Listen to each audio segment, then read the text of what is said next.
네, 안녕하십니까. 우리 중고등부 친구들 장대환 목사입니다. 여러분 5월 12일 온라인 설교 이렇게 또 준비해서 여러분들과 함께 하나님 말씀 나눕니다. 5월 8일 어버이 주일이었는데 부모님께 감사하는 시간 가졌을 줄 압니다. 낳아주신 부모님의 은혜를 또 기억하고 또 구원해주신 하나님의 은혜를 기억할 수 있는 여러분 모두가 되기를 소원합니다. 요즘 온라인 개강이라 그래서 좀 많이 바쁘시고 분주하죠? 여러가지 마음을 붙잡고 여러분들이 있는 상황 속에서 최선을 다해서 나아갈 수 있는 우리 원밴 원사운드 중고등부 친구들 되기를 소원합니다. 5월 10일 예배인데요, 이제 다음 주부터 우리 이 성전에서 여러분들 함께 예배 드리려고 합니다. 아직 코로나가 종식되지는 않았지만 여러분들 그러나 여러분들 중에서 개인 방역에 또 철저히 준비하셔서 와서 또 거리 두기를 하고 성전 예배를 드릴 수 있는 친구들은 이곳에 와서 함께 하나님 말씀 나누고 성전 예배를 드리려고 합니다. 그리고 또 동시에 또 여러분들에게 이렇게 온라인 설교 영상은 계속적으로 조금 제공하려고 합니다. 그래서 단계적으로 정상화가 될 때까지, 예배가 회복될 때까지는 함께 이렇게 두 가지를 병행해서 예배 드리려고 하니까 성전에 와서 예배 드릴 수 있는 친구들은 성전에 와서 예배 드리고요. 그리고 온라인으로 예배 드릴 수밖에 없는 환경적인 어려움이나 아니면 심적인 부담감이 있는 친구들은 그렇게 해서 예배 드리면 되겠습니다. 그러나 중요한 건 어느 곳에 있든지 여러분들이 신령과 진정으로 하나님 앞에 예배 드리는 것, 그것이 가장 중요합니다. 그래서 오늘도 예배 가운데 하나님의 은혜가 여러분들과 함께하기를 소원하고 또 그 보호하심이 있기를 소원합니다. 지난주에 이어서 하나님의 말씀, 이삭에 대한 말씀으로 함께 나누도록 하겠습니다. 아브라함의 아들 이삭의 족보는 이러하니라. 아브라함이 이삭을 낳았고 이삭은 40세에 리브가를 맞이하여 아내를 삼았으니 리브가는 밧단 아람의 아람 족속 중 부두엘의 딸이요 아람 족속 중 라반의 누이였더라. 이삭이 그의 아내가 임신하지 못하므로 그를 위하여 여호와께 간구하매 여호와께서 그의 간구를 들으셨으므로 그의 아내 리브가가 임신하였더니 그 아들들이 그의 태 속에서 서로 싸우는지라. 그가 이르되 이럴 경우에는 내가 어찌할꼬 하고 가서 여호와께 묻자온대. 여호와께서 그에게 이르시되 두 국민이 내 태중에 있구나. 두 민족이 내 복중에서부터 나누이리라. 이 족속이 저 족속보다 강하겠고 큰 자가 어린 자를 섬기리라 하셨더라.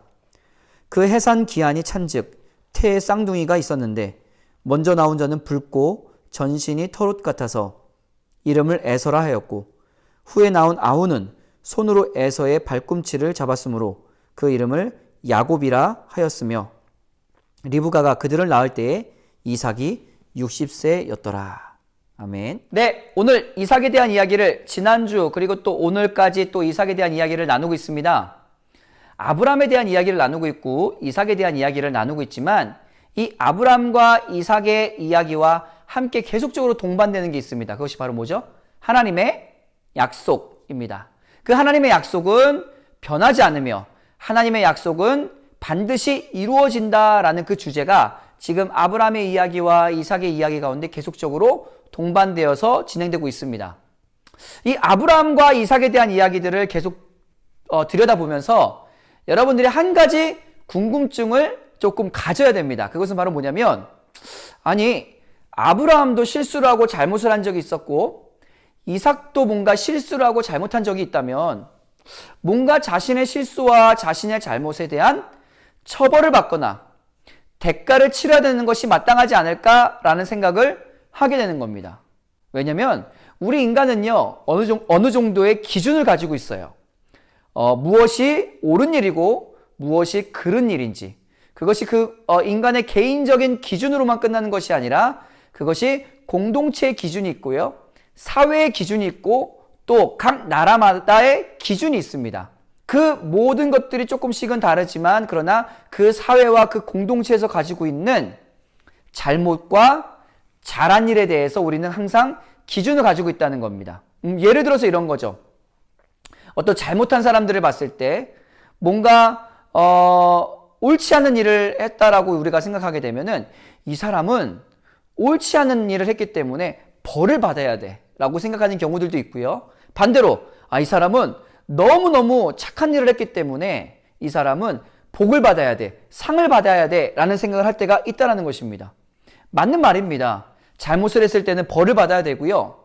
그리고 잘한 일이 있을 때는 상을 받아야 되는 게 맞는 얘기입니다.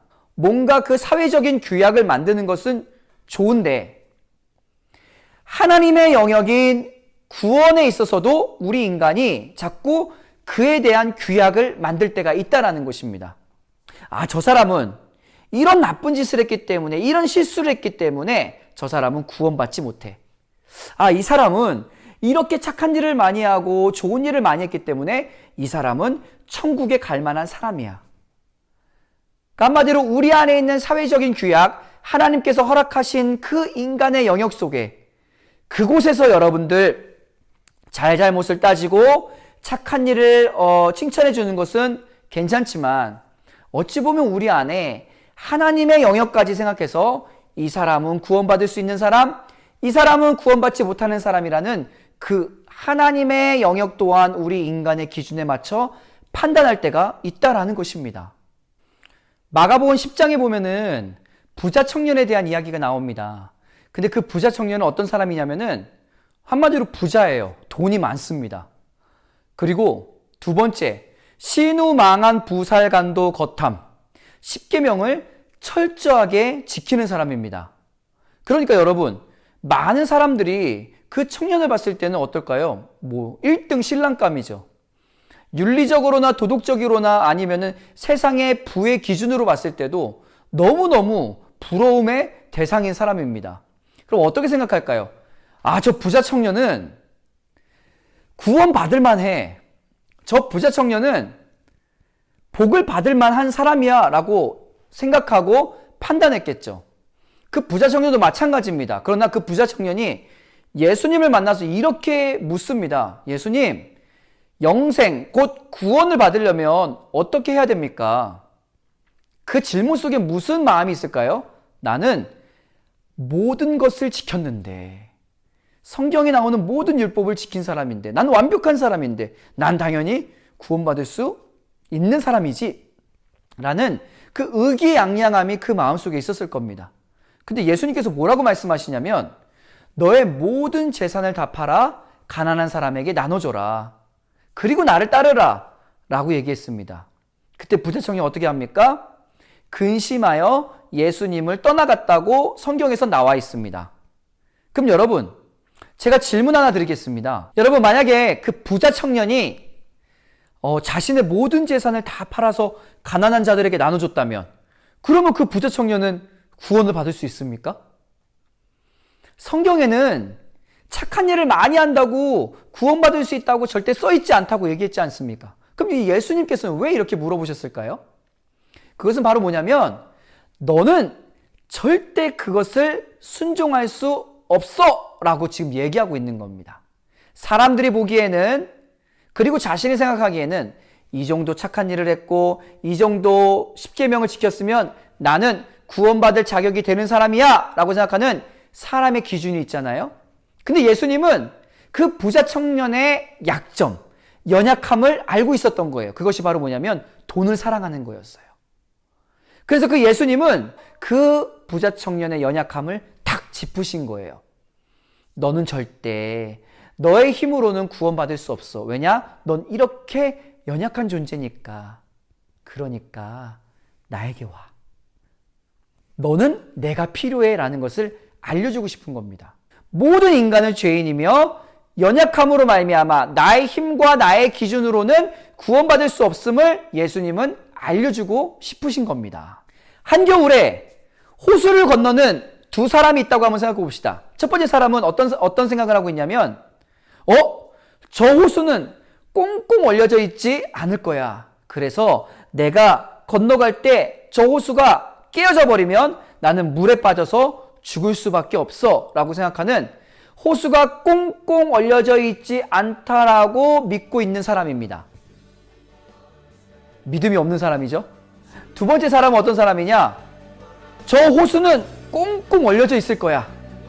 꽁꽁 얼려져 있기 때문에 내가 저 호수를 마음껏 건넜다 왔다 할 수 있어. 그러니까 나는 저 호수를 건널 수 있을 거야 라고 생각하는 아주 믿음이 좋은 친구입니다.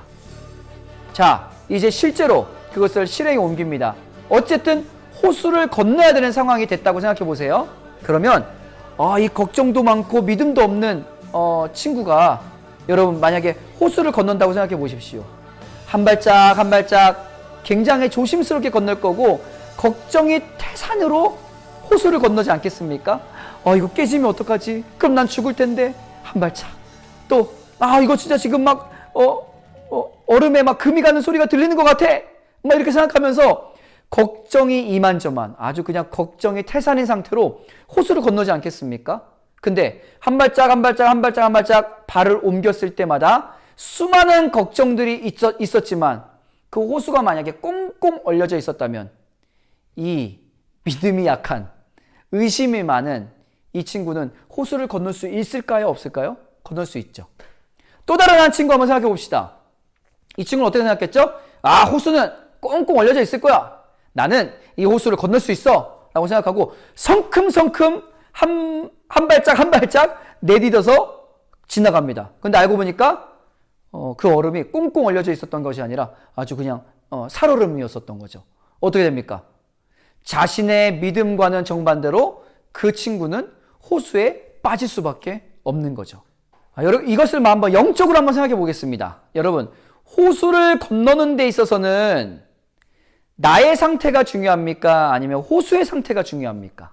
바로 중요한 것은 바로 뭐냐면 호수의 상태라는 거죠. 호수가 아무리 내가 확신을 갖고 있어도 아니면 아무리 내가 의심을 하고 있어도 중요한 건 바로 뭐냐면은 저 호수가 꽁꽁 얼려져 있는 호수라는 것이 중요한 겁니다. 다시 말해서 하나님의 하나님됨이 먼저고 그 다음은 우리가 믿음이 조금 연약할지라도 한 발짝 한 발짝 내디딜 수 있는 겨자씨만한 믿음이라도 있다면 그 호수를 건널 수 있다라는 것입니다. 여러분 디도서 1장 2절에 보면은 영생은 거짓이 없으신 하나님이 영원 전부터 약속하신 것이라고 얘기합니다. 여러분 다시 한번 얘기합니다. 나의 상태가 먼저가 아니라 바로 호수의 상태가 더 중요합니다. 하나님은 거짓이 없으신 하나님이며 영원 전부터 준비하신 하나님의 구원을 이루실 분이라는 것입니다. 아브라함의 이야기와 이삭의 이야기를 통하여서 하나님이 하시고자 하시는 말씀은 바로 뭐냐면 그 잘못에 대한 벌을 받아야 마땅하고 벌을 받지 않는 것이 맞다라고 말하는 어떤 윤리적인 도덕적인 기준을 우리에게 말하고자 함이 아니라 그 아브라함과 이삭의 이야기를 통하여서 하나님의 구원, 바로 하나님의 상태, 하나님이 바로 그 구원의 주인이시며 하나님이 바로 그 구원의 완성자이심을 우리에게 보여주기 위한 하나님의 복음의 약속이다라는 것입니다. 예수님께서 이 땅에 그 기준이 되기 위해서 오셨습니다. 십자가에 피 흘려 죽으셨고 3일 만에 부활하셨고 지금도 하나님의 보좌 우편에 계셔서 다시 오실 예수님, 그것이 바로 무엇입니까? 하나님의 상태이며 예수님의 구원의 기준이다라는 것입니다.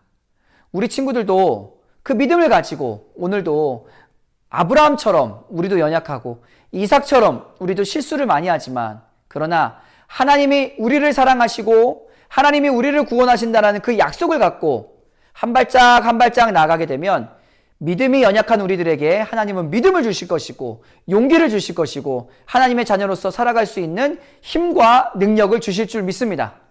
사랑하는 중고등부 친구들 한 주도 여러분 잘 지내시고요. 다음 주에는 또 이 성전에서 그리고 또 온라인을 통해서 만나기를 소원합니다. 감사합니다.